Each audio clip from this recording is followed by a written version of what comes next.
¿Qué tal? Muy buenas noches. Yo soy Genaro Lozano y esto es Punto y Contrapunto de lunes. Muy buen inicio de semana. Irma Eréndira Sandoval fue removida de su cargo luego de 2 años y medio al frente de la Secretaría de la Función Pública. En su lugar, el presidente López Obrador designó a Roberto Salcido Aquino. Este es el segundo cambio en el gabinete López Obradorista tras las elecciones intermedias. ¿Cuál es el balance que deja Sandoval? ¿Avanzó el combate a la corrupción durante su gestión o el amiguismo?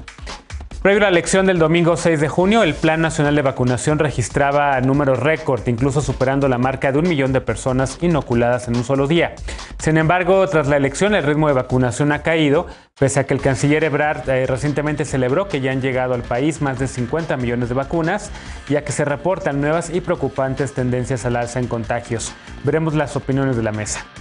Y este fin de semana en Reynosa, Tamaulipas, se registraron diversos ataques en los que fueron asesinados al menos 18 civiles y 4 integrantes del crimen organizado. El presidente López Obrador pidió a la Fiscalía General de la República que atraiga el caso y prometió esclarecer los hechos. ¿Aumenta la inseguridad en el país? ¿Está fallando la estrategia de militarizar más la vida pública? Quédate con nosotros que ya empieza Punto y Contrapunto de lunes.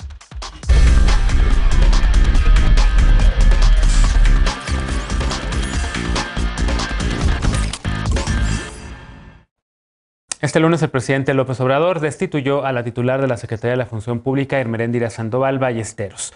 En su lugar estará Roberto Salcedo Aquino, hasta hoy subsecretario de Fiscalización y Combate a la Corrupción. El mandatario dijo que la colaboración de Sandoval fue muy importante en el combate a la corrupción y la aplicación de la austeridad republicana, pero que en esta nueva etapa de su gobierno habrá otras reformas administrativas para profundizar estas dos políticas. En su turno, Sandoval presumió haber revivido de raíz a la Secretaría de la Función Pública y haber subido 14 posiciones en el índice de percepción de la corrupción elaborado por Transparencia Internacional. Hace justo un año, ella y su esposo fueron señalados en una investigación periodística por haber comprado al contado 5 propiedades en un periodo de solamente 9 años. Además, presuntamente recibió en donación un terreno ubicado en Coyoacán, aquí en la Ciudad de México. En su momento, la funcionaria o la exfuncionaria dijo que jamás ha recibido ningún bien inmueble como regalo o donación y que su patrimonio se debía a su trabajo y al de su esposo, quien es copropietario de los 6 inmuebles que tiene según una declaración patrimonial, su declaración patrimonial. También dijo que el terreno en Coyoacán no era una donación, sino la regularización de su casa familiar. En el mensaje transmitido esta tarde, el presidente López Obrador dijo que el propósito de su gobierno es la austeridad y que el poder es humildad, que no es prepotencia, lujos, fantocherías o extravagancias. Veamos qué piensa la mesa de lunes. Y para ello saludo con mucho gusto a Ixchel Cisneros. Ella es activista y periodista, directora de El Día Después y amiga de este espacio. ¿Cómo estás, Ixchel? Algo pasa con tu audio que no te oigo, pero a ver. Hola, ahí hola. Estás ya. ¿Cómo estás? Muy bien, muy contenta con todas y todos ustedes. Hace mucho que no andaba por acá, pero les veo en las noches, así que sé de qué va. Ya te extrañábamos, querida. Bienvenida de regreso. También está con nosotros todos los lunes y miércoles, Alfredo Lecona, activista y analista. ¿Cómo estás, querido Alfredo?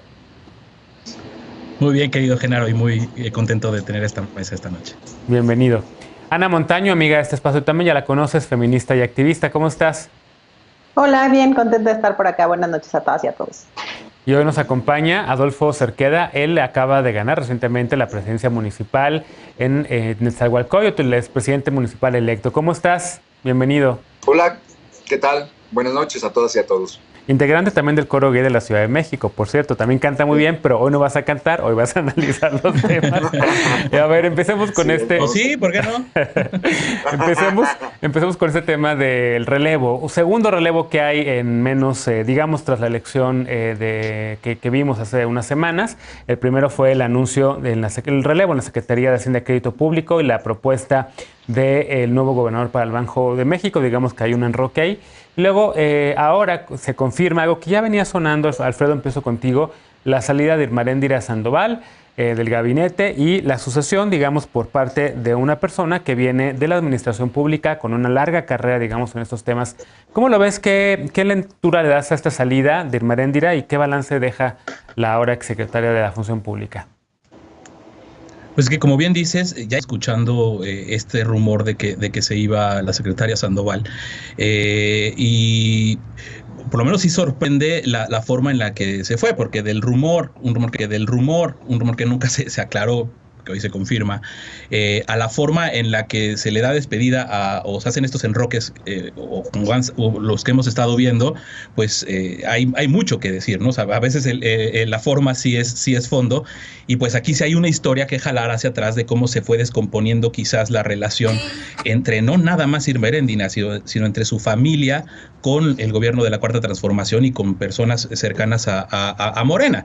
John Ackerman, el cónyuge de Irma Eréndira, que también está señalado en este escándalo de corrupción que se dio a conocer hace un año, y llevaba ya un ratito, unos días duro contra Mario Delgado, criticando la gestión de las candidaturas y la mala gestión a su consideración de Mario Delgado al frente de Morena durante este proceso electoral. Y si nos vamos todavía un poquito más atrás, la tensión que existía cuando el presidente de plano le mandó un mensaje a Pablo Amílcar, cuando la polémica de Félix Salgado Macedonio, diciendo que aquí no es de que a mí me tocaba y demás. O sea, una ruptura, creo, por ahí bastante interesante para seguir, y aparte de que había un activismo ahí, todo el mundo, es un secreto a voces, me tocó verlo, un activismo de la propia Irma Eréndira en contra de Félix Salgado Macedonio, y tratando de evidenciar y de mover y de presionar a gente de la Cuarta Transformación, feministas de la Cuarta Transformación, para posicionar mensajes en contra de Salgado Macedonio, y pues obviamente con el interés o conflicto de interés o no que puede haber tenido como hermano de hermana de un posible candidato que no fue, ¿no? Entonces, pues todo eso en su conjunto pues, nos lleva a lo que hoy vimos, que es un mensaje que vaya, no es como cuando se van otros funcionarios que incluso a lo mejor fueron hasta más vocales con su oposición a algunas cosas de la 4T, como el exsecretario de Comunicaciones y Transportes, que claramente había una diferencia sobre la militarización de los puertos, y el mensaje y el video que en ese momento hizo López Obrador, pues es un tono muchísimo distinto a lo que hoy vimos, que es casi pues la removí y llega y seguimos adelante con una justificación, si alguien la puede ver así, de pues es que vienen unas reformas administrativas. De acuerdo. Pues, porque la secretaria Sandoval no podía encabezarlas, y pues de la gestión hemos hablado muchísimo acá, empezando por esa protección de Bartlett, que creo que es lo peor que se va a poder llevar. O sea, ya no le tocó un momento en el que pudiera medio demostrar que algo se estaba moviendo bien en la Secretaría de la Función Pública. Se lleva, creo que, una gestión que pues, no sirvió para mucho, y pensemos nada más en el Sistema Nacional de Anticorrupción, que en este sexenio parece que ni existe. Déjame escuchar el contrapunto. Ana Montaño, ¿coincides con esta lectura? En efecto, creo que en el imaginario público queda la exoneración express a Manuel Bartlett, queda también el escándalo de las propiedades de la Secretaría de la Función Pública, propiedades hechas cuando eran académicos, los dos, la pareja Sandoval-Ackerman, digamos.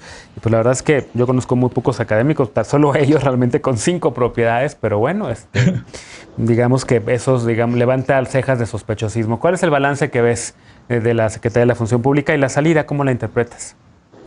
Pues yo creo que sí hay pues varios elementos a considerar en la gestión de la exsecretaria Irma Eréndira. Ella misma los mencionaba durante el video que se transmitió el día de hoy para anunciar su salida.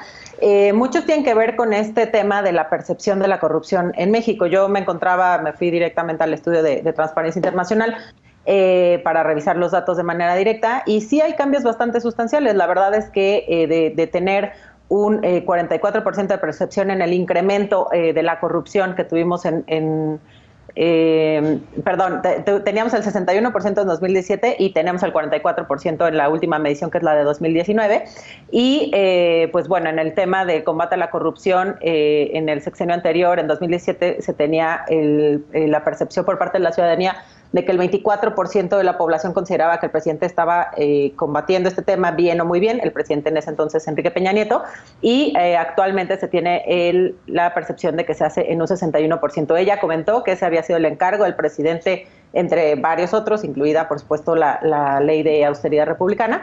Y, pues bueno, en ese sentido, yo creo que es difícil medir los logros de una secretaría como tan técnica como la Secretaría de la Función Pública, y sobre todo, pues de manera mediática, pero yo no creo, a pesar de que hay muchas cosas que pueden criticársele a su gestión, y sin duda, pues para eso hay diversas instancias, como la misma Secretaría de la Función Pública, la Auditoría Superior de la Federación, etcétera. Creo que, pues bueno, una gestión que va y queda, digamos, de manera, pues bien, ¿no? No diría que tampoco de manera destacada, pero que quedó bien. Hay estos dos casos mediáticos, ¿no? Tanto el tema de Bartlett, que ella explicaba que técnicamente, pues no había como esta justificación para, porque no estaba él obligado a hacer la declaración patrimonial. Ahí entiendo que está pues en revisión el recurso, y en la parte de los escándalos pues bueno, también dieron sus versiones, y lo que yo creo es que se tendría que iniciar pues también un procedimiento de investigación sobre probable enriquecimiento pues inexplicable o algo así, para que podamos estar seguras y seguros de que pues la encargada del combate a la corrupción no tiene nada que esconder, ¿no? Entonces yo creo que en ese sentido bien, coincido que el mensaje político pues es muy extraño, ¿no? Es un poco preocupante, pues bueno, finalmente efectivamente ya habían estado teniendo como conflicto político por distintas razones, el caso de Guerrero lo más importante, y pues bueno, yo noto ahí pues muchas consecuencias que tiene esta decisión de mantener a Félix Salgado y después a Evelyn, y pues bueno, veremos qué más sigue. ¿Cómo lo ves, Adolfo? Escuchaba hace rato en MBS a Ana Vega entrevistando al director de Transparencia México, Transparencia Internacional, y él decía, bueno, mira, la verdad es que la función pública quedó muy disminuida en su cargo desde que empezó el sexenio. Digamos que para el presidente López Obrador, quienes han realizado más bien las tareas de combate han sido el SAT, con Raquel Buenrostro, y la UIF, la Unidad de Inteligencia Financiera de la Fiscalía. La Secretaría de la Función Pública, pues más que haber combatido la corrupción, pues era un órgano interno de control de la gestión pública. ¿Cómo ves y cómo harías el balance de Irma Heréndira al frente de la Secretaría de la Función Pública? Fíjate que hay dos cosas que tendríamos que destacar y que me parece muy importante.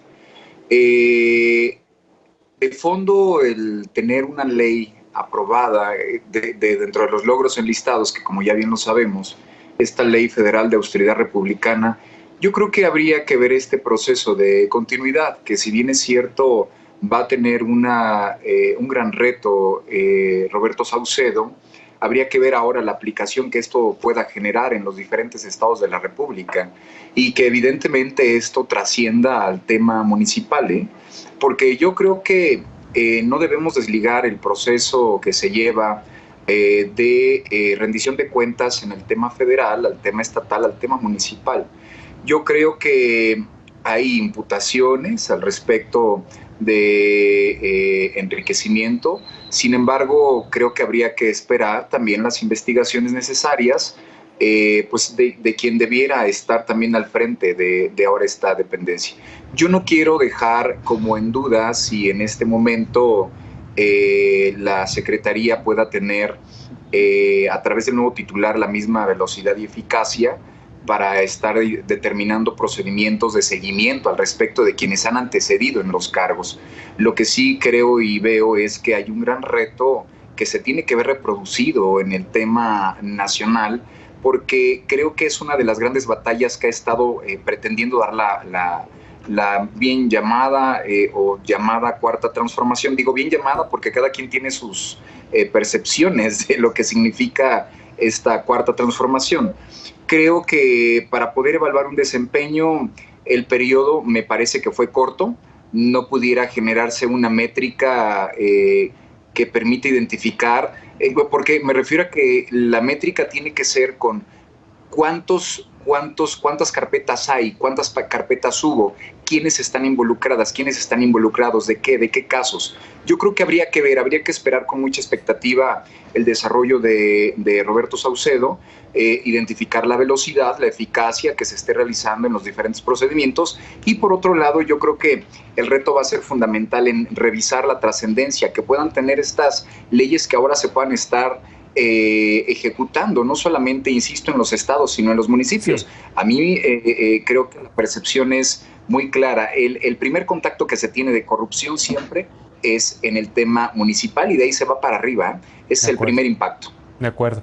En efecto, quedan muchos retos para quien ahora suplirá a Irma Heréndira Sandoval. Muchos retos también para la Cuarta Transformación, en lo que sigue Ixchel, porque pues la promesa, una de las promesas clave, uno de los pilares de la narrativa que llevó el presidente López Obrador a la presidencia, pues fue justamente el barrer la casa desde arriba, como decía él, ¿no? Y acabar con la corrupción.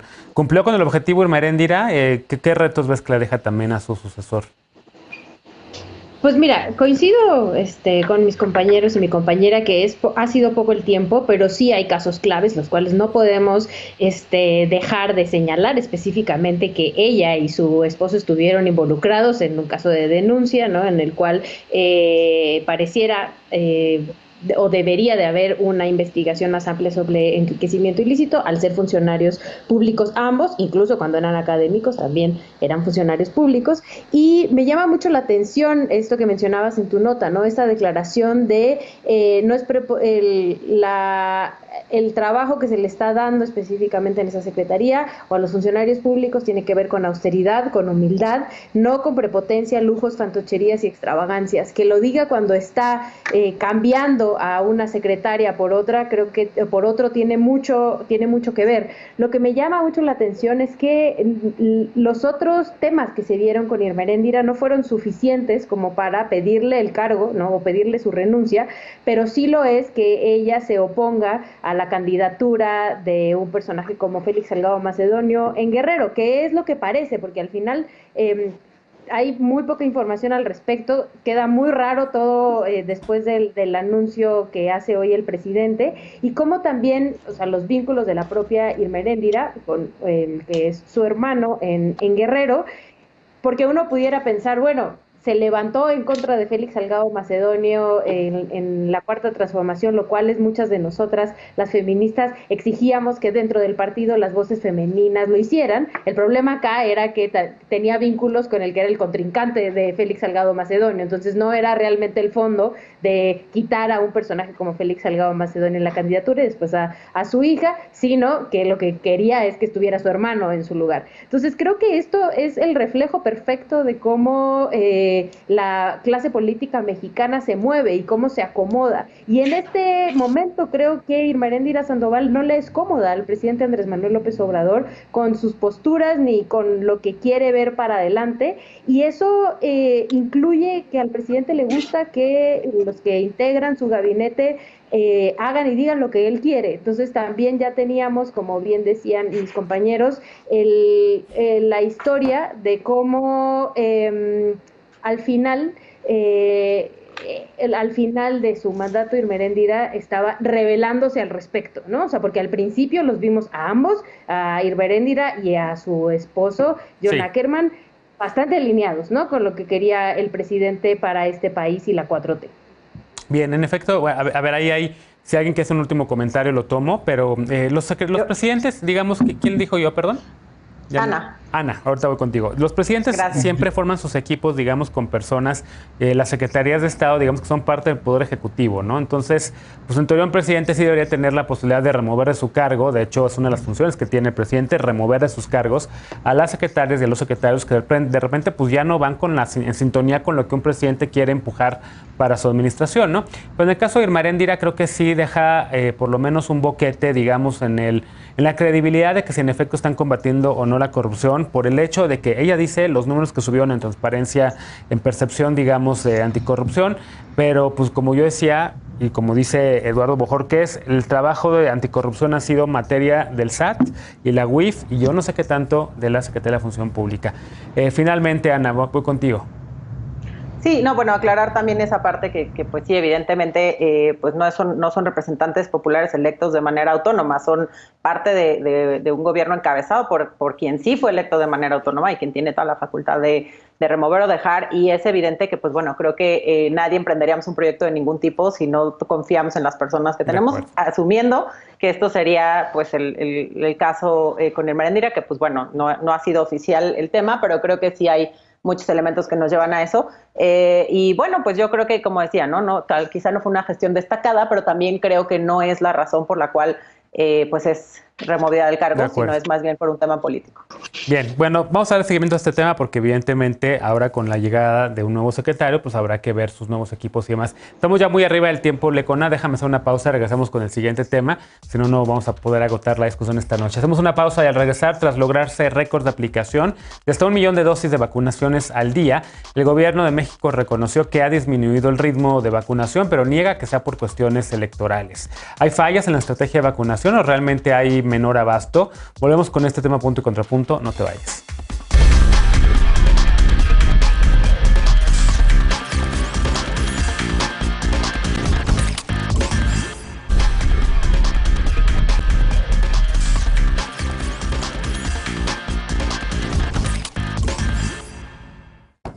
Estamos de regreso en Punto y Contrapunto. La semana pasada el presidente reconoció que el ritmo de vacunación contra la COVID-19 ha bajado, pero negó las acusaciones de que esto se debe a que ya pasaron las elecciones.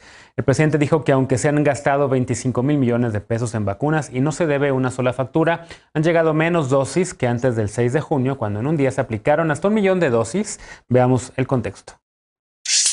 El ritmo de vacunación contra la COVID-19 se ha reducido. La semana pasada el presidente López Obrador lo atribuyó a que se han recibido menos vacunas. Del 17 de mayo al 6 de junio llegaron más de 14 millones de dosis y del 7 al 17 de junio 5 millones. Según datos de la Secretaría de Salud, del 23 de diciembre al 18 de junio, México recibió 49 millones de dosis y se han aplicado 40 millones. El 18 de mayo, cuando el presidente López Obrador informó que se aumentaría el número de brigadas y centros de vacunación para acelerar las inmunizaciones, dijo que no había problemas de abasto y que para octubre todas las personas mayores de 18 años estarían vacunadas. Tras esta medida se reportó en 2 ocasiones un récord de inmunización. El 2 de junio se aplicaron 1,061,000 dosis y un día antes 816,000. Para el 4 de junio la cifra se redujo a 901,000. El 5 fueron 109,000. El 6 se suspendió la vacunación y el 7 de junio fueron 193,000 dosis. En las últimas 2 semanas, el día con más dosis aplicadas fue el 17 con 519,000.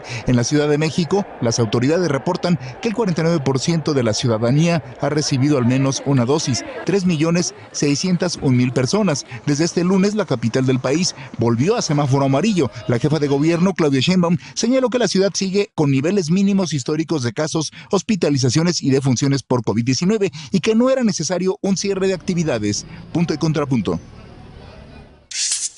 Segundo tema a discutir esta noche. En efecto, habíamos visto a lo largo de los últimos de las últimas semanas y previo a la elección Ixchel que se había acelerado el ritmo de vacunación. En efecto, de repente 1 millón de vacunas fueron anunciadas con bombo y platillo de aplicación de vacunas en un día, lo cual en efecto pues creo que todo el mundo aplaudió. Y había esa sospecha de si era o no una estrategia electoral. Ahora, según los datos que estamos viendo de varios expertos que han estado poniendo gráficas, en efecto tuvieron un pico antes de la elección y ahora están bajando, ¿no? El canciller dice y celebraba ayer en la noche que han llegado 50 millones de vacunas. Creo que hay como 10 millones de vacunas que no han sido aplicadas. ¿A qué crees que se deba este retraso? ¿Confías en que no sea un tema electoral? ¿Cómo lo ves? Yo honestamente sí creo que en la parte de las vacunas, creo que tendríamos que tener mucho cuidado con nuestros juicios, sobre todo en la cuestión electoral. Bueno, una de las cifras es que el 17 de junio ha sido el donde más vacunas se han puesto en el país y ya habían pasado las elecciones. Yo sí creo que estamos teniendo una disminución en el envío de vacunas, aun cuando siguen llegando, ya no siguen llegando como veíamos en la nota previa, como estaban llegando antes.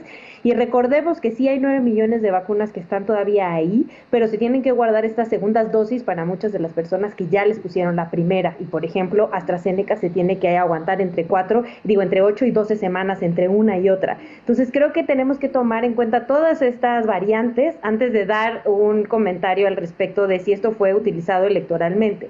Y también creo que si se utilizó electoralmente también lo hicieron los municipios y los estados, ¿no? O sea, creo que esto no es una cosa solamente de la federación, sino también puede ser algo partidista, y ahí por lo menos considero que si así fue, no les ha funcionado. O sea, creo que las y los ciudadanos tenemos muy claros que la vacunación es nuestro derecho para todas y todos, y que eso no va a cambio de un voto, y todas y todos estamos esperando que así suceda. El problema es que el presidente insiste en poner fechas, y entonces ahora ya dijo que en octubre ya iban a estar vacunados todos los mayores de 18 años. Entonces la gente está esperando, ya ahorita en la Ciudad de México hay un avance importante, ya están siendo vacunadas las personas de 40 años y más, pero para que se empiecen a vacunar a las personas de 18 todavía falta mucho, y el inicio de las actividades, por ejemplo, escolares, no ha ayudado. Hemos visto muchos casos de escuelas, bueno, incluso personalmente, una de las escuelas de mis hijos, de 2 semanas después ya regresaron al confinamiento porque hubo un caso positivo de COVID-19, ¿no? Entonces, sí creo que hay que tomarse con mucho cuidado solo el decir se está haciendo uso electoralmente, o se hizo uso electoralmente, se están guardando estas vacunas o las están utilizando o quieren que las manden después. Yo sí creo que es información que no tenemos y que las gráficas dicen lo contrario. O sea, sí dice que sí ha habido una disminución de envíos de vacunas y que uno de los puntos puntos más importantes de vacunación, o el récord fue el 17 de junio, que ya habían pasado las elecciones. Bien. Adolfo, ¿cómo ves tú este tema de la vacunación? En efecto, también de repente ha habido denuncias que en el Estado de México suben y bajan el ritmo de la vacunación, sobre todo en los municipios más poblados. ¿Cómo estás viendo tú esto? Y qué decir también de si se ha hecho un uso electorero de la vacunación o no. Mira, primero decirte que yo tengo una visión, creo que tiene que ver muy de fondo con la estrategia que se ha llevado a cabo con los gobiernos estatales. Mira, cada que se pone regularmente una primera dosis hay que esperar un tiempo pertinente según lo que establecen los propios parámetros de salud para poner la segunda. Aquí el problema, creo yo, que no tiene que ver tanto con cuántas vacunas tenemos, sino que creo que tiene que ver con un tema logístico de la marca de las vacunas que están llegando. Porque yo, para darte algunos ejemplos, quiero decirte que en el caso de Estado de México, en donde de repente se ha utilizado Sinovac, Sputnik, y que ahora se está aplicando AstraZeneca, yo creo que uno de los grandes problemas que están teniendo los municipios es el retraso. Tiene que ver con que no cuentan los gobiernos estatales con la siguiente dosis que pueda complementar esta misma vacuna del mismo laboratorio, o tiene que ver con un tema de la sincronía desde oficinas centrales. Yo quisiera decirte que creo que el compromiso tiene que ser muy claro por parte de cualquier gobierno. En efecto, en los tiempos electorales o electoreros, regularmente todo se presta para ser utilizado de buena o mala manera. Yo creo que hoy lo que tenemos que estar presentes y conscientes es que la vacuna, como bien decían, es un derecho al que tenemos todas y todos, pero creo que hoy la estrategia está de fondo un poco, digamos que en los gobiernos estatales, que es a quienes se les ha dejado la responsabilidad. Esto es importante considerar, que es a los gobiernos estatales a los que se les ha dejado la responsabilidad acerca de la estrategia de implementación en cada uno de los municipios. Y yo creo que ahí lo que se tendría que ajustar es precisamente el que cuenten con la logística necesaria para que se identifique cuántas son las dosis. Hay un registro que marca un parámetro, hay un registro que marca una escala de cuántas personas se pretenden vacunar en función de las edades, y yo sí creo que tiene mucho que ver con un tema de logística más que de un tema electoral. Bien, ¿cómo lo ves tú? ¿Coincides con esta lectura, Lecona? ¿Un tema de logística más que un tema electoral, o hay un tema electoral también? Porque también dentro de la distribución, digamos que se presume que tenemos este portafolio muy diversificado como ningún otro país en el mundo de tantas vacunas, lo cual es cierto, ¿no? Que si la Sinovac, que la CanSino, que la Pfizer, que Johnson & Johnson y demás, pero de repente también como que voy viendo, por lo menos de los reportes que vamos viendo en los medios todos los días, que llega la Pfizer, la vacunan y de repente empiezas a ver las quejas de usuarios y de personas de redes sociales que dicen: oigan, ya pasaron más de 28 días, no me han puesto mi siguiente vacuna, y es porque a lo mejor se retrasan los envíos y demás. ¿Cómo estás viendo todo el tema de la aplicación? Y si también crees que sea un tema de logística o electorero. Yo creo que el problema es que falta información. O sea, lo hemos hablado, hay vacíos de información, o cuando nos surgen estas dudas naturales, y por más que queramos ser pues cuidadosos, cautelosos, responsables con la información, si la información no está, ese vacío se llena con dudas, con suspicacias, con muchas cosas, ¿no? Entonces yo no veo que el proceso de vacunación ha sido del todo transparente, ni que se estén atendiendo muchas de las cosas que aquí platicábamos a principio de año, ¿no? Como la gran cantidad de personas, eran como 4 de cada 10 mexicanas que decían que no se iban a poner la vacuna cuando les tocara, o sea, no iban a seguir la calendarización del gobierno federal, y yo nunca he visto hasta el día de hoy una campaña responsable que vaya como a atender los mitos, y sí veo que sobran muchas vacunas en muchos estados, en muchos centros de vacunación, pero bueno, ese es un tema respecto a cómo tiene que ser el manejo de la información, que tiene que ser transparente, que tenemos que, si hoy venimos a debatir acá esto, encontrar la información clara y precisa para despejar dudas. Pero lo que tenemos son, claro, desde la mezquindad de muchos actores políticos, tanto del gobierno como tanto los oficiales como los de oposición, que, pues vaya, hasta están sancionados algunos, incluso Morena, por el uso electoral que le dieron a la vacunación. Pero el hecho de este aceleramiento que sí hubo 3 semanas antes de la vacunación y sobre todo la semana antes, a mí no me cuadra ahorita con la cifra, por ejemplo, que nos dio nuestra querida Ixchel, porque el 17 de junio yo veo aquí, estoy buscando en la información que difunde el propio López-Gatell y nos dice que el tope fue, las dosis aplicadas fueron 519.874, las del 17 de junio. Días antes, días después, por ahí va la cifra, 300.000, 200.000, etcétera. Ese día teníamos 44 millones de vacunas según la información del propio López-Gatell. Una semana después tenemos 6 millones de vacunas más y la constante es que hemos tenido, fue algo que se comentó mucho a finales de la semana pasada, 10 millones de vacunas en todo tiempo ahí guardadas en stock, que no se están aplicando. Entonces mi intuición pues podría ser esa, están guardando las segundas dosis de todas las que ya se han aplicado o no, cuál es la expectativa de las que piensan llegar. No está esa información. No es información, y lo que sí es un hecho, o sea, con datos, de ahí a que haya una intencionalidad, hay una enorme diferencia, advierto de lo que voy a decir. Pero lo que es un hecho es ese 1.064.500 vacunas del 3 de junio, que fue el histórico. Un día antes, el 2 de junio, se informa que un día anterior, o sea, el 1 de junio fueron 800.000 dosis, y el viernes 4 de junio, previo a la elección, 900.000. De ahí no volvíamos a tomar esa velocidad. Y sí tenemos ya en una semana, insisto, 6 millones de dosis más para tener un total de 10 millones de vacunas que no se han aplicado, de dosis que no se han aplicado. Y la respuesta del presidente, aquí es donde viene el problema y donde es el problema de la mañanera y de la forma en la que este gobierno comunica. El presidente dice que es porque no se han, porque bajó el ritmo de llegada. No se sostiene con las propias cifras del gobierno. Entonces, pues una respuesta facilona para salir de una pregunta en la mañanera se convierte en todo un problema para encontrar dónde está la respuesta de por qué, fuera de lo político y de lo electoral, de por qué no se aplicaron. Bien. Y si el presidente va y dice una versión que no checa con los hechos, pues ahí estamos perdidos. ¿Cómo lo ves, Ana? También a ti te ha tocado seguir las jornadas de vacunación en alcaldías, en tu caso en la Miguel Hidalgo, donde por cierto no hubo quejas o no escuché tantas quejas o no vi tantas quejas como en otros lugares, pero ¿cómo ves esta bajada, digamos, en el ritmo de vacunación? Bueno, yo coincido con Adolfo en que es un tema de mucha coordinación, además entre los gobiernos estatales, municipales o de alcaldías y el gobierno federal, porque efectivamente, pues bueno, hay un montón de elementos que llegan y que tienen que ver ahí con la implementación de la estrategia, ¿no?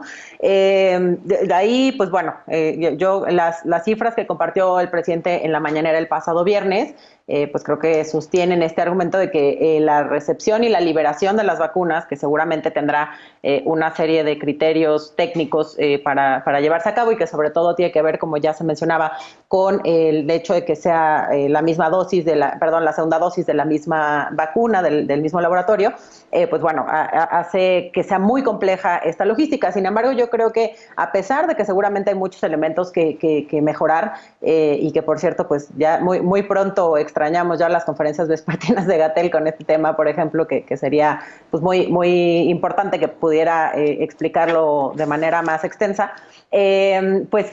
Tenemos yo creo que una estrategia que ha funcionado. Tenemos, la verdad es que platicando con amigos conocidos en otros países, pues la verdad es que la aceptación de la ciudadanía a la vacuna, la manera en la que la gente está llegando, en la que se está socializando, a mí me ha sorprendido mucho. Tuve la oportunidad de estar también en Morelia, en Michoacán, presenciando esto. Pues digo, no es una ciudad pequeña, pero igual estuvo como pues muy fluido todo, con muy buena información, la gente está como tranquila, contenta, que insisto, hay aspectos que se pueden mejorar, sí, pero creo que una de las cosas más graves que hemos tenido recientemente pues es este tema de la infodemia que se le ha llamado, ¿no? Que es precisamente pues esta serie de especulaciones y de declaraciones en las que notas periodísticas en las que se hace sustento de un argumento a través de un hecho que está completamente aislado del otro, ¿no? Como esta nota y varias personas en redes sociales que lo comentaron de, pues, digamos, correlación no implica causalidad, ¿no? Pero lo hacían así diciendo, no, pues, dado que ya no hay elecciones, se baja el ritmo de vacunación y, pues, creo que eso con el tiempo se irá, pues, aclarando que no es así. Yo creo que la preocupación del gobierno de México ha sido, y también, pues, la misma Organización Mundial de la Salud declaró apenas el pasado viernes que, pues, la distribución de vacunas a nivel mundial ha sido un fracaso, ¿no? Así lo llamaron. Entonces, ese es un elemento que también tenemos que tomar en cuenta en el análisis y ver que en México, pues la verdad es que estamos en una buena situación en cuanto a esta estrategia. Sí, no sé si en cuanto a ritmo de vacunación, porque estaba viendo las gráficas del New York Times y estábamos realmente muy por detrás de otros países latinoamericanos, a pesar de que aquí está bastante mejor controlada la pandemia, hoy por lo menos, comparando las cifras de Sudamérica y Centroamérica, la verdad es que hay un alza preocupante en nuevos casos y apenas un 13% de la población va inoculada. Y el último comentario... También es el tamaño del país, ¿no? Pero, sí, bueno, Brasil tiene más, creo que eran 35 por cada 100 personas inoculadas y Brasil es el triple de tamaño de México, no el doble de tamaño de México en población. Ixchel.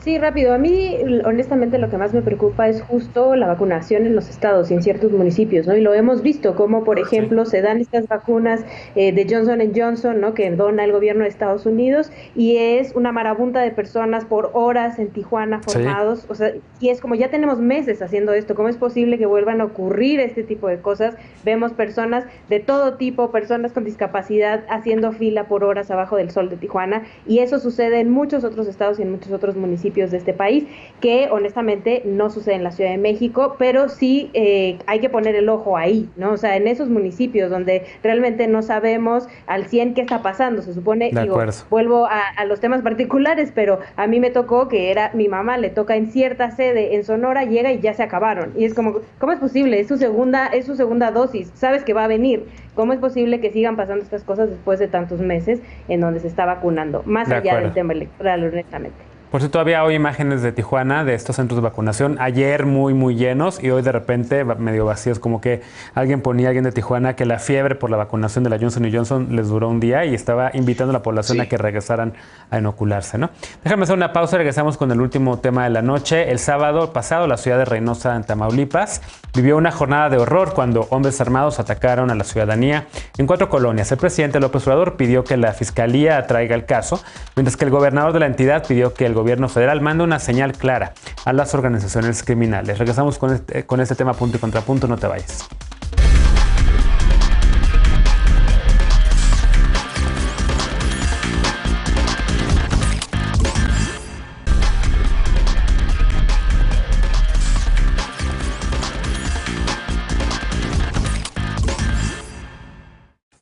Estamos de regreso para el último bloque de la noche. El sábado, un grupo de personas armadas a bordo de 3 vehículos disparó contra habitantes de Reynosa en al menos 4 puntos de esa ciudad. La prensa local ha reportado que los disparos empezaron poco antes de la 1 de la tarde y que dejaron como saldo al menos 18 personas muertas, entre ellas trabajadores de la construcción, estudiantes y obreros. Veamos el contexto. Este sábado, en distintos puntos de Reynosa, Tamaulipas, hombres armados dispararon contra ciudadanos que se encontraban en 4 colonias de la ciudad ubicada en la frontera con McAllen, Texas. El Grupo Coordinación Estatal para la Construcción de la Paz reportó que al menos 18 personas civiles fueron asesinadas y 4 presuntos sospechosos fueron abatidos por las fuerzas de seguridad. Según los reportes iniciales ratificados hoy por el presidente López Obrador, los hombres armados que se transportaban en varios vehículos dispararon directamente contra las personas. El Grupo de Coordinación Estatal para la Coordinación de la Paz, responsable de coordinar a las fuerzas de seguridad en la entidad, informó también que tras los ataques inició un operativo en el que participó el Ejército, la Guardia Nacional, la Policía Estatal y la Fiscalía del Estado. En un comunicado señaló que, derivado del patrullaje, detectaron a varios sujetos y vehículos que participaron en los homicidios y que tras un enfrentamiento con personal policial, 4 de ellos murieron. Este lunes el presidente López Obrador lo calificó como un ataque directo y cobarde y pidió a la Fiscalía General de la República atraer el caso, mientras que el gobernador de la entidad, Francisco Javier García Cabeza de Vaca, emitió un comunicado ofreciendo apoyo a las familias de las personas asesinadas. Además, pidió al gobierno federal asumir su responsabilidad en el combate a quienes amenazan la seguridad y añadió que las organizaciones criminales deben recibir por parte del gobierno federal una señal clara, explícita y contundente de que no habrá espacios para la impunidad. Esta mañana el presidente López Obrador pidió que se inicie una investigación a fondo para conocer los motivos y castigar a los responsables. Punto y contrapunto. Tercer y último tema a discutir esta noche. Ana, ¿cómo ves esta nueva, digamos, masacre que se da en el país? Evidentemente las cifras había una discusión reciente sobre la percepción de la seguridad en la Ciudad de México por una encuesta de Reforma en donde la jefa de gobierno respondió, digamos, con datos del INEGI, pero lo cierto es que en el norte del país no vemos ese tipo de datos. Estamos viendo que en efecto siguen ocurriendo estos incidentes. ¿Es suficiente con que el presidente diga que la Fiscalía debe traer el caso? ¿Qué es lo que está ocurriendo, digamos, con esta estrategia en contra del crimen organizado? ¿Tiene razón el gobernador cuando le pide una definición clara al presidente? El caso de Tamaulipas es bastante complejo, ¿no? Porque desafortunadamente el asunto político de este caso de probable juicio político y de probable responsabilidad del gobernador Francisco García Cabeza de Vaca, pues genera mucha suspicacia con cualquiera de los eventos que ocurren ahí. Es un estado que, pues, por cierto, leía yo una nota que de los gobernadores, los 5 últimos gobernadores, 4 de ellos están vinculados a proceso en alguna de sus etapas, ¿no? Y que pues ha tenido una influencia muy directa del crimen organizado y del narcotráfico, tristemente, sin que haya habido una estrategia de seguridad en los últimos 20 años que haya podido pues terminar con ella, ¿no? Creo que en ese sentido, pues es un caso que no se reduce al tema del sábado, que por supuesto es un evento pues lamentabilísimo, no solo por las personas que fallecieron, sino pues por digamos, el tema social que genera y el miedo que genera dentro de la población y que por supuesto no debiera suceder en ningún lugar. Pero sí llama mucho la atención que se da en el municipio de origen del gobernador, donde pues ha habido distintos enfrentamientos y pues que él nuevamente no se deslinde, digamos, de la responsabilidad que tiene como autoridad estatal y lo lleve hacia un tema pues político nuevamente con el gobierno federal. Yo creo que ahí, tanto de parte del gobierno federal, que creo que ahí sí, en este caso, pues el presidente fue un poco más pues cauto con las declaraciones y diciendo, bueno, yo no voy a determinar por lo que pasó, vamos o no voy a lanzar como estas suspicacias, vamos a esperar a que la fiscalía lo diga, y lo pide la atracción porque, claro, hay un probable involucramiento del gobierno estatal y me parece lógico que se pida que la Fiscalía General de la República intervenga, pero creo que es más cauto en ese sentido y más institucional, que yo creo que es hacia donde tendríamos que ir, más allá del conflicto político que hay actualmente entre el desafuero o no desafuero de Cabeza de Vaca, pues lo que tendríamos que estar haciendo es que tanto el gobierno estatal, el municipal incluso y el federal tengan esta coordinación para esclarecer los hechos y sobre todo para pues detener a las personas involucradas y pues también revisar si alguna de las fuerzas policíacas o militares que participó en el operativo posterior tuvo algún mal desempeño, que eso también creo que es importante que se aclare a la población. Claro. Ixchel, ¿cómo es este tema de la seguridad?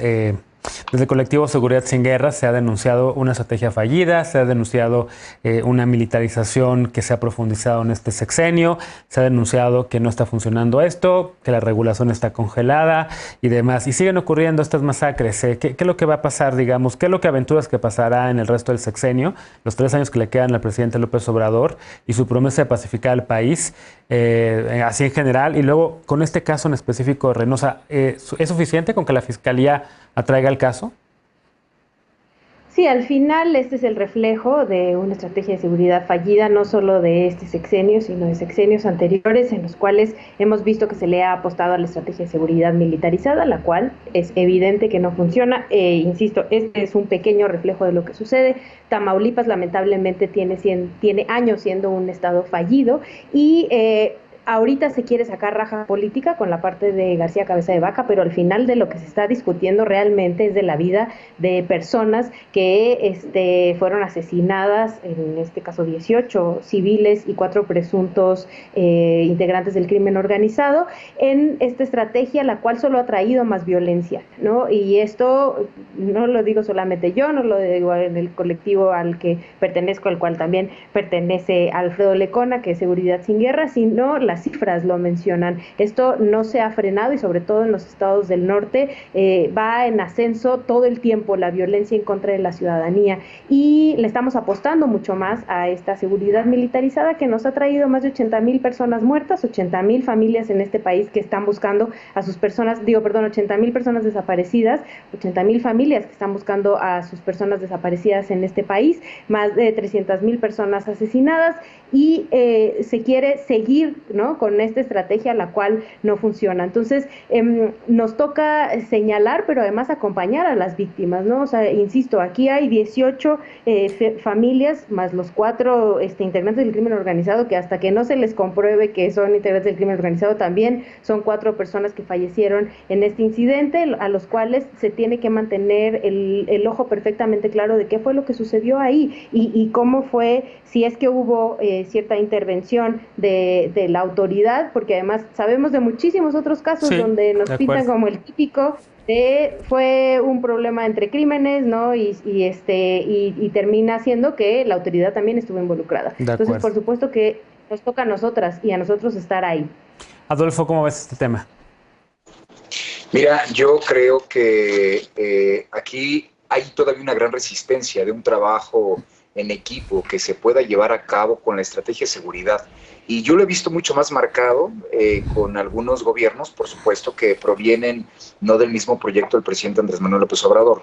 Y ojo, no estoy poniendo en juicio que porque Cabeza de Vaca provenga de este panismo un poco que se ha mostrado muy resistente al trabajo en coordinación con el presidente, pero mira, según las cifras de la Encuesta Nacional de Seguridad Pública, que se actualizan ahora en marzo del 2021, en el caso de Tamaulipas, la percepción de inseguridad, por supuesto que ha tenido unas modificaciones considerables. O sea, tenemos casos como el de Tampico, en donde del 37% pasa al 25%, el caso de Reynosa, que pasa del 77% al 76%, y en el caso de Nuevo Laredo, que del 58% se va al 67.2%.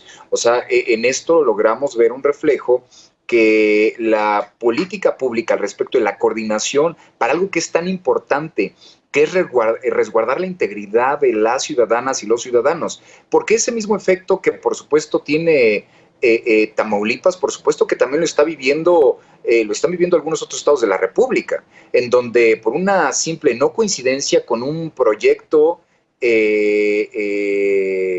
gubernamental, llamémosle de alguna manera, porque el caso de la policía tiene una complejidad, que regularmente los procesos pareciera que se politizan, y yo creo que ese es el grave error. Si hay de repente una determinación de militarizar un estado, creo que tiene mucho que ver con de qué manera se intensifica la presencia de seguridad, pero yo más bien creo que tiene que ser o es la resistencia del trabajo para la coordinación con el gobierno federal, y creo que no solamente le pasa a Tamaulipas. De acuerdo.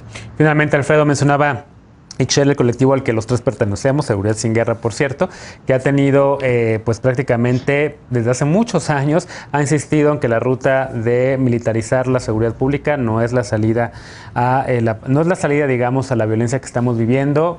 Parece que lo estamos comprobando en este sexenio, lamentablemente. Continúa la violencia al alza, continúa la estrategia fallida de combate al narcotráfico. Se acaban de cumplir 5 décadas de la guerra contra las drogas desde que Nixon la decretó, y México sigue poniendo muertes y México sigue poniendo violencia. ¿Cómo ves este tema de Tamaulipas? Sí, ya para no repetir lo que dijo Ixchel, que estoy absolutamente de acuerdo, y es obviamente la postura de Seguridad Sin Guerra es un fracaso absoluto de una guerra de 15 años que nada más se les va cambiando el nombre a la corporación, a las ideas que se van teniendo, y la guerra sigue siendo la misma. Pero Tamaulipas todavía más allá de estos 15 años de guerra, por eso no nada más es una situación de la seguridad pública, relativa a la seguridad pública, y es un error nada más centrarnos en que si la FGR en este caso va a traer, que después de todo lo que se ha encargado de dejarnos claro Alejandro Gertz Manero en los últimos meses, es que no mueven un solo dedo si no se les obliga a hacerlo, ¿no? Quién sabe si va a traer esto, pero vimos también el caso de la masacre de migrantes en Camargo también hace unos meses, donde la Fiscalía General de la República no quería atraer la masacre, la investigación. Y luego lo vimos al fiscal general tratándose de deshacer de esa, o deshaciéndose de la obligación que tenía la Fiscalía General de la República en ley de acompañar a las víctimas. Entonces, a esa FGR que no es capaz de investigar y que vamos a hacer mal si seguimos pidiendo que se investiguen hechos particulares, no hay quien esté haciendo un análisis de contexto, no hay quien esté encaminándose a procesos de memoria, de verdad, de justicia, de reparación, lo que hemos hablado aquí muchas veces, esa justicia transicional.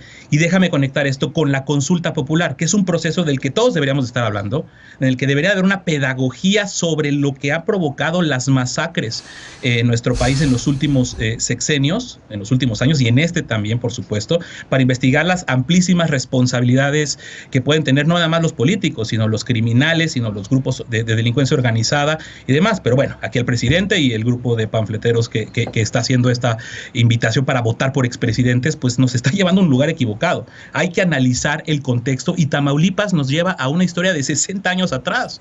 Emilio Martínez Manatú es cuando se empieza a descomponer todo esto.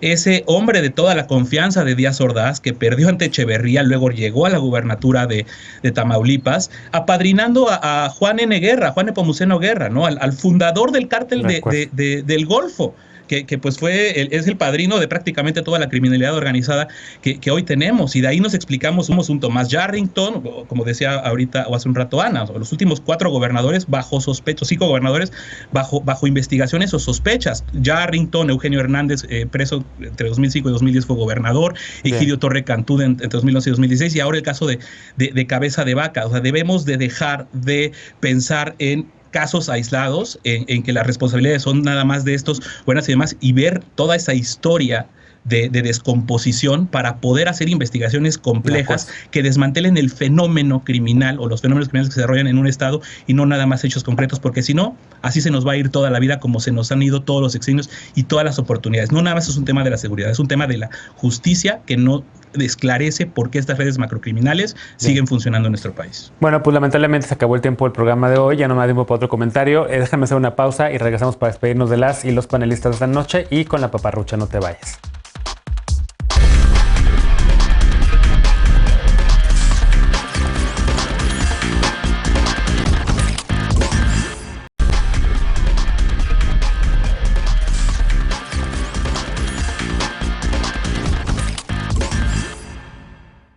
Estamos de regreso ya para despedirnos con la paparrucha de este lunes. ¿Es verdad que si ya tuviste COVID-19 basta con una sola dosis de la vacuna para obtener la protección necesaria contra el virus? Como sabes, a excepción de las vacunas de Janssen y CanSino, la mayoría de las vacunas requieren de 2 dosis para brindar la máxima protección contra el virus SARS-CoV-2. Pero una serie de estudios dados a conocer recientemente en distintas publicaciones médicas concluyen que quienes ya tuvimos la enfermedad obtenemos la protección necesaria al aplicarse solamente la primera dosis de la vacuna, y que el beneficio al recibir la segunda dosis es menor que el que obtienen quienes no han tenido COVID, por lo que sí requieren las 2 dosis para tener una inmunización completa.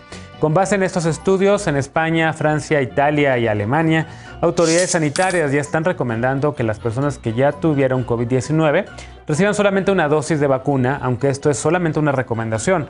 Así es que si estas personas quieren, pueden aplicarse también la segunda dosis. En Estados Unidos, en cambio, la política de los Centros para el Control y Prevención de Enfermedades, los CDC, sigue siendo, hasta todavía hoy, aplicar las 2 dosis con o sin antecedentes de COVID-19.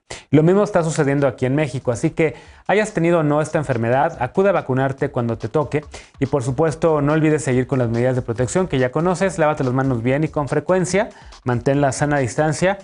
Si vas a estar en espacios cerrados o muy concurridos, utiliza cubrebocas, porque estamos viendo un repunte en los casos. Gracias por habernos acompañado esta noche. Soy Genaro Lozano. Gracias, Ana. Gracias, Ixchel. Gracias, Lecona. Y gracias, Adolfo. Bienvenidos los 3. Y gracias a ti por habernos acompañado esta noche. Nos vemos mañana en punto de las 11 para un nuevo Punto y Contrapunto. Descansa. Muy buenas noches.